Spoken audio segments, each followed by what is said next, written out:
하나님께서는 그 사태를 수습하기 위한 영적인 사람들을 항상 대기시켜 놓으셨다가 활동케 하셨다는 사실이며, 기드온, 엘리야, 에레미야, 말라키, 또 수많은 선지자들이 역사의 위태로운 시기에 나타나서 하나님의 이름으로 책망하고 교훈했던 것을 보게 됩니다.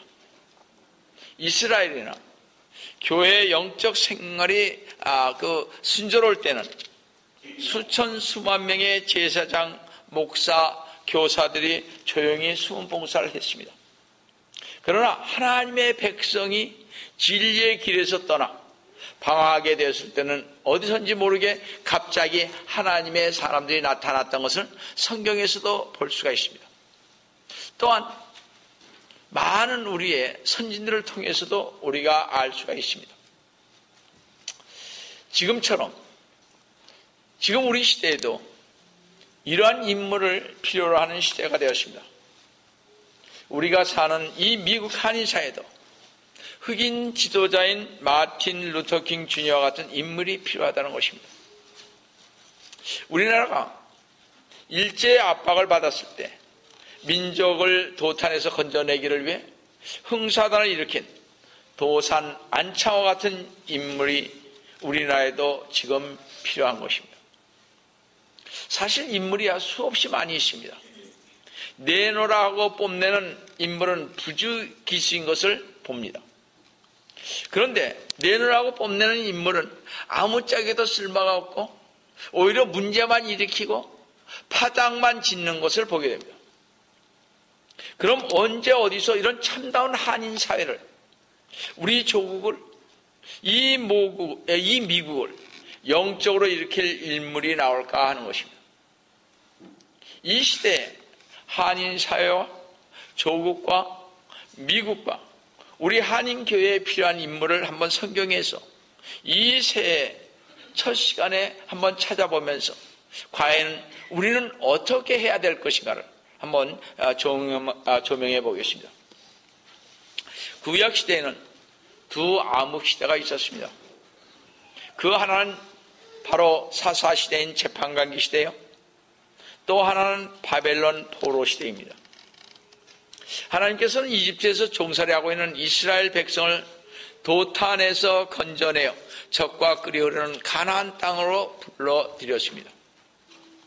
이스라엘 백성들은 그 땅을 분배받아 행복하게 살았습니다. 그런데 그것도 잠시요. 암흑 시대인 재판관 시대가 돌아오기를 시작을 했습니다. 조상들에게 역사하신 여호와 하나님의 이름은 그 후손들에게 먼 옛날 이 얘기로만 들렸던 것입니다. 뿐만 아니라 조상들이 본 10가지 재앙과 불기둥과 구름기둥으로 역사하셨던 광야 생활, 또 하나님께서 주신 십계명 등 모든 것이 후손들에게는 믿겨지지를 아니했던 것입니다. 마침내 이스라엘 백성들은 하나님을 저버리고 이방인의 신을 섬기고 우상 앞에 절하게 되었습니다. 이때부터 이스라엘 백성에게 영적 타락이 오기를 시작했으며, 이스라엘은 이 영적 타락한 백성을 구할 인물이 바로 이때 필요했습니다.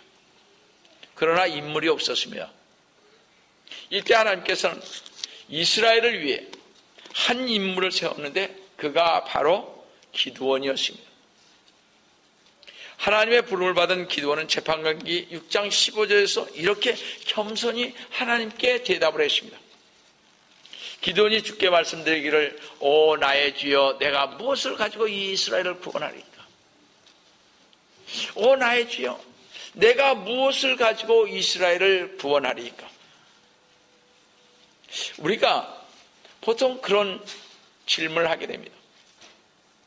주님이 저에게 이루어질지 안 이루어질지는 잘 모르겠습니다만 분명히 샌프란시스코에 너가 반드시 해야 할 것이 있다 그러십니다. 반드시 교계를, 너가 교회 목회자들을 위해서 반드시 해야 할 것이 있다 그러십니다. 그랬을 때 지금 제가 이 조그만 교회에서 무엇을 가지고 이들을 제가 회개시키고 주님 앞에 서게 할 수 있습니까?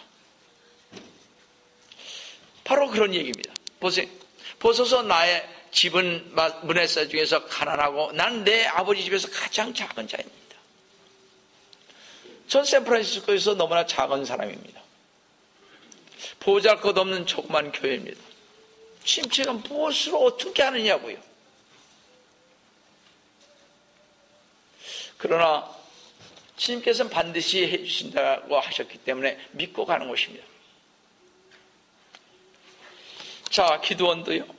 나는 농부여 약하고 아무 쓸모없는 인간이라고 주님께 말했습니다. 여하튼 부름을 받고 난 기드온은 일어나서 나팔을 불었습니다.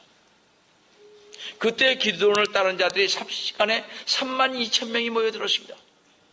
그 밤에 기드온은 하나님 앞에 기적을 구했으며 미디안의 손에서 이스라엘을 구원하실 표적을 구했습니다. 뭐라 했습니까? 오 나의 주여, 내가 무엇을 가지고 이스라엘을 구원하리까? 그가 구한 것은 표적이었습니다. 기드온은 하나님께 이렇게 표적을 구했습니다.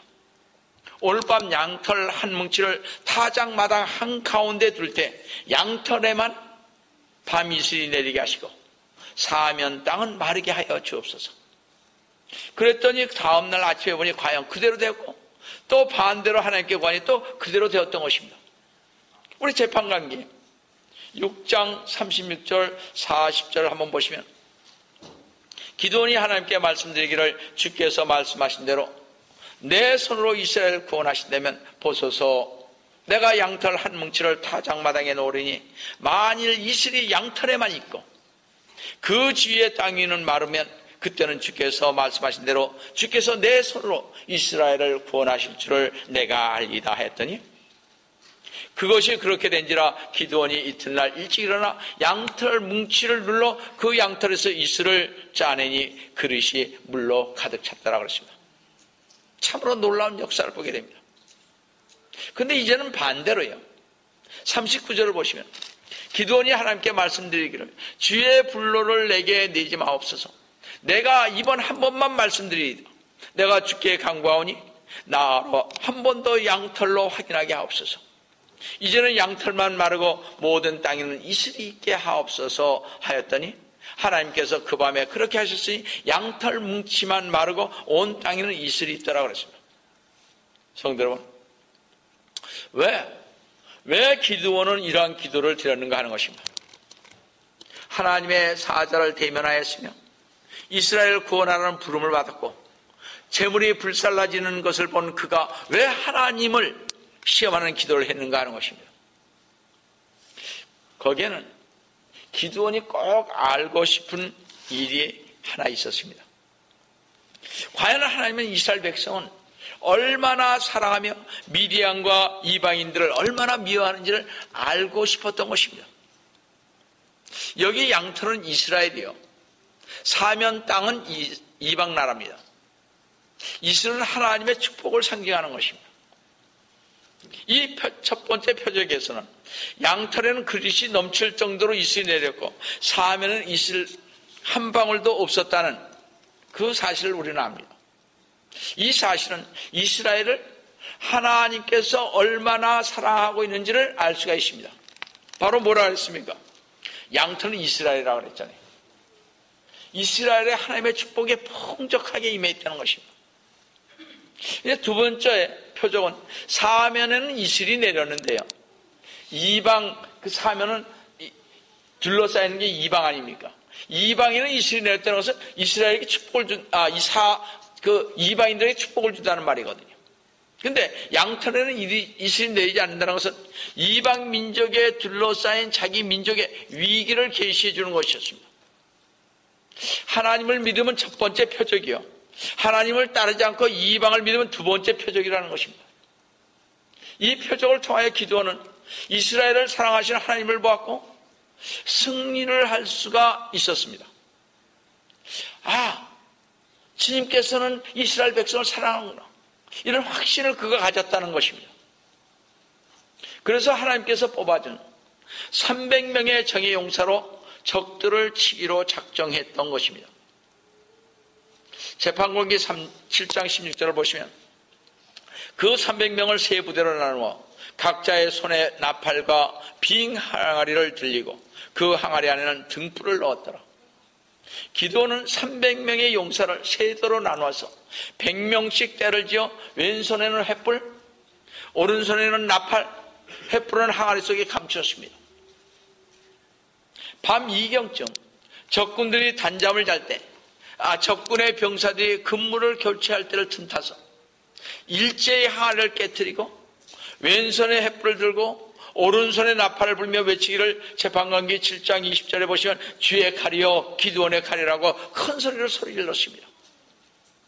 그때 적진은 무너지고 수라장이 되었습니다. 기드온의 300명의 용사는요, 항아리와 횃불과 나팔로 적군 12만 명을 죽였고 나머지 15,000명을 쫓아갔습니다. 우리 다 같이 재판관기 8장 10절 보시면 그때 세바와 살문나가 칼골에 있었고 그들 군대도 그들과 함께 있었는데 동방 자손들의 모든 군대 중 남은 자는 약 1만 5천이니 이는 칼을 뺀 12만 명이 쓰러졌습니다. 300명이요 12만 명을 죽였어요. 자기네들 아무것도 한 것이 없습니다. 하나님은 그런 하나님이십니다. 잠잠고 기다리라요. 반드시 내가 역사한다고. 저도 그 사실을 믿고 여기까지 왔습니다. 지금 몇 년째인지 모릅니다. 왜 주님 안 주시냐 이러죠. 그러다가도 가만히 있어야지. 괜히 이 입술이 방정 맞을까 봐. 그렇잖아요. 잘못하면 그것마저도 안 주실 수 있잖아요. 그래서 가만히 있는 것입니다. 입까지 나왔다고 해서 가만히 있는 거예요. 예. 분명히 주신다고 그랬으니까요. 저 같은 사람을 어떻게 쓰시겠다고. 내가 반드시 전에 그랬잖아요. 제가 얼마나 힘들었으면 주님 앞에 매달렸습니다. 그때 바닷가에서, 퍼시픽 바닷가에서 여기서 한 15분, 20분 거리입니다. 거기에서 기도를 했을 때 주님 정말 이 영호교를 사랑한다면 아주 답답하니까요. 영호가 한번 불러달라고 그랬지 않습니까? 저는 그런 번개보다 더 큰 소리를 들었으니까 야 하는데요. 그 다음에 제가 안심을 났는데 몇 년 지나니까요. 아직도 안 이루어지니까 주님 저 어떻게 하시려고요. 이제 속으로만 하는 것입니다. 겉으로 내뱉을 수는 없고. 이게 기다리는 거죠. 주님은 분명히 그렇게 쓰시겠다고 했으니까 그것을 기다리는 것입니다. 주님의 말씀은 변치 않잖아요. 그렇지 않습니까? 여러분들에게 각자 다 주신 말씀이 있지 않습니까? 그 말씀을 믿고 우리는 기다리며 가는 거 아니겠습니까? 그렇잖아요. 저는 이 말씀을 보면서 생각하는 것이 참 많이 있습니다. 반드시 하나님께서는 이 영혼에게 표적을 보여준 것이 한두 번이 아니고 주님께서 분명히 말씀하셨기 때문에 반드시 이것은 이루어질 것이다. 이 샌프란시스코에 반드시 회개의 역사가 일어날 것이다.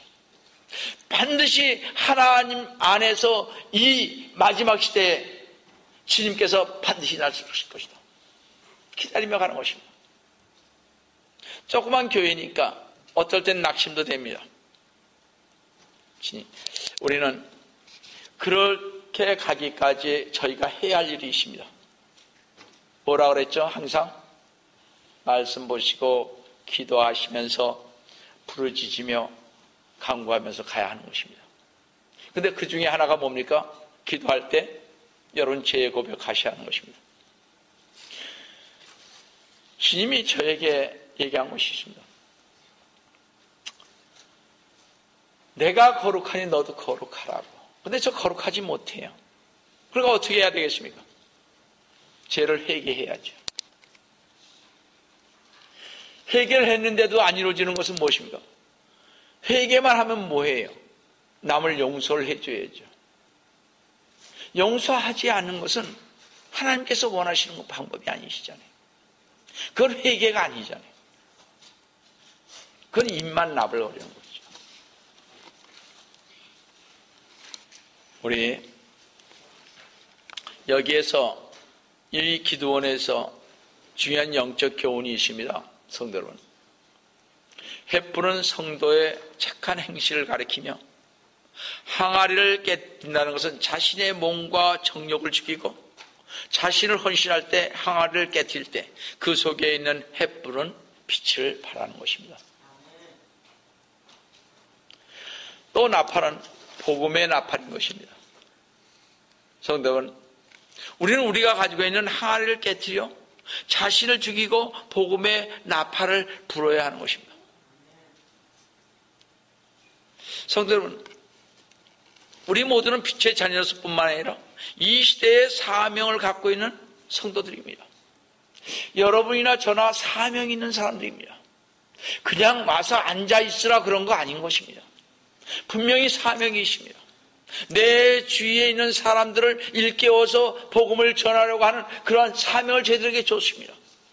잘못 가는 사람들을 바르게 인도하라고 저희들에게 사명을 주셨습니다. 저희는 해야 할 것이 많이 있습니다. 이 시대는 기드온의 300용사처럼 교회에서 우리를 필요로 하고 있습니다. 그러기 위해서 일심단결하여 한 목소리로 함성을 지르고 함께 왼손에 횃불을 들고 함께 오른손에 나팔을 불어 기드온의 300용사처럼 하나님의 정예 부대가 우리 주님께서는 오늘도 이 시간에도 저희들로 하여금 정예 부대가 되기를 원하고 계십니다. 우리 숫자는 얼마 되지 않지만 왼손에 횃불 또 오른손에 나팔을 불어 올 한 해는 기드온의 용사처럼 개인적으로 승리하시는, 또 가정에서도 승리하시는, 교회에서 승리하시는, 사회에서 승리하시기를 주 예수 그리스도의 이름으로 다시 한번 축원드립니다.